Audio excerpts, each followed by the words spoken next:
I'm from the UK, if that's any context. So way back in 2016, when the whole killer clown epidemic was huge, I was walking through the woods at around 10 p.m. alone, in order to get to a gathering that was happening in a secluded part of the forest. It was almost pitch black, and I could barely see in front of me besides the flash on my phone, and everything seemed normal as I was walking to the party. I got to a long stretch of woods with no defined path, but it was the quickest way to the party, so I took it. As I got around midway through, I heard something to my left. I turned and saw a shadowy figure sat on a fallen log. I was understandably unnerved, but I couldn't make out if it was just shadows from the moonlight, or if it was an actual person. I made the mistake of shining my phone light directly at it, and I was instantly terrified. Sat there, alone in the middle of the woods, was a largish man dressed as a clown, with full face paint and sporting the creepiest smile imaginable. I tried to call 5 different people as I was passing him, and then I heard him get up behind me.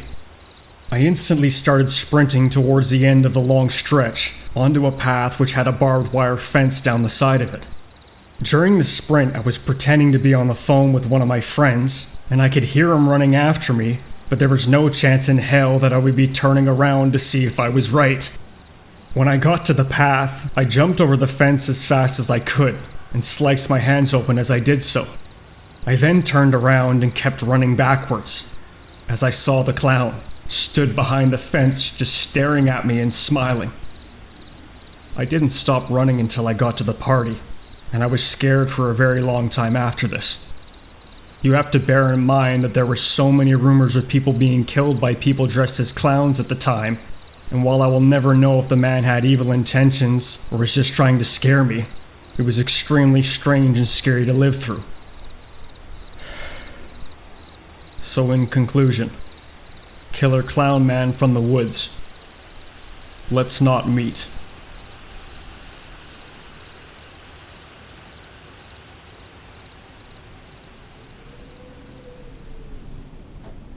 Back when I lived in the rural Midwest, about 10 years ago, I lived in a house right off of the highway. My house was right between one town and another, almost right on the county line. Our house had a big circle driveway. If you drove in the driveway, you'd be going straight towards our barn. If you curved right, you could pull into our garage. If you went past the garage, you could circle around in front of the house and pull back out to where you started. Our house had 2 large double doors in the front, which we rarely used. We always used the door that was inside the garage. One night, it was very late, my doorbell rang. My husband, my 3-year-old daughter, and I were all asleep. It woke me up and I thought maybe I was dreaming. It rang again. I woke my husband up. He thought I was hearing things until it rang again. It was very dark outside, but we have a dusk to dawn light, so most of the driveway is pretty lit up. Unfortunately, you can't really see the front doors unless you open the door and look out. You can open just one at a time, or you can open them both by using 2 latch-like things that are in the top and the bottom of one of the doors. My husband gets up and I follow him. He decides he's going to open the door. I want to call the cops, but because we live on the county line, we know it's going to be a while before they can get there. He opens the door to a girl, maybe early 20s. She looks normal except for the fact that she's standing at my door in the middle of the night. I look past her, and her car is pulled into my driveway just off of the road. Not up to the house. Not around the circle. She says she needs to use the phone. She says her car battery died or something. She's not sure, but she can't get it to start. I told my husband no fucking way. This is how horror movies start, and we offered to call the cops, which would be the county sheriff. She asks over and over, but I am not letting her in. We tell her we will call, and she kind of stomps off.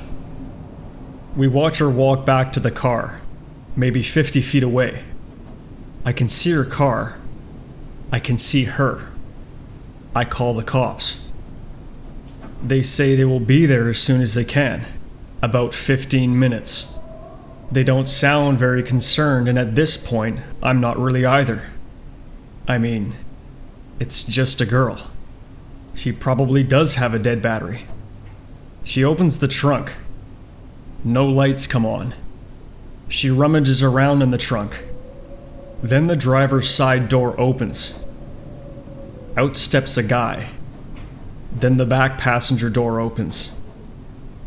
Out steps one more guy. They all rummage around the trunk.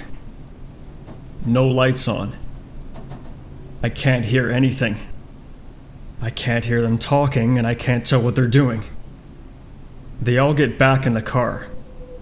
Now at this point, maybe 5 minutes have gone by, and I'm silently praying that the sheriff puts his foot on the gas and gets here quick. But I know it's going to be another 10 minutes or so. They just sit there, in the car. Lights off. Not moving. I can't see them when they're in the car, but I know they're in there.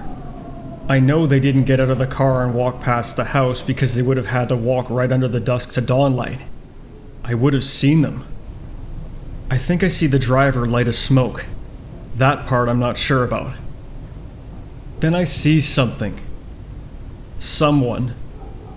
Walking towards the car from the right. Coming from the direction of the barn. It's a man. I have no idea who this man is. We don't have a neighbor for at least a mile, and he's coming from the back of my property, which ends in a creek. He walks under the dusk to dawn light straight to the car. He doesn't look at the house.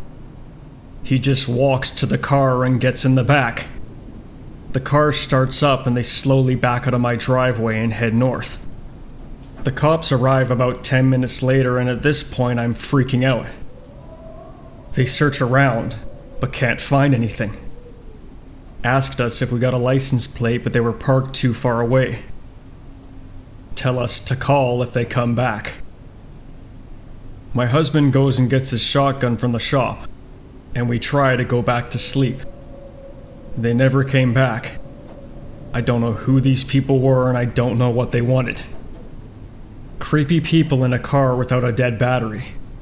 Let's never, ever meet again.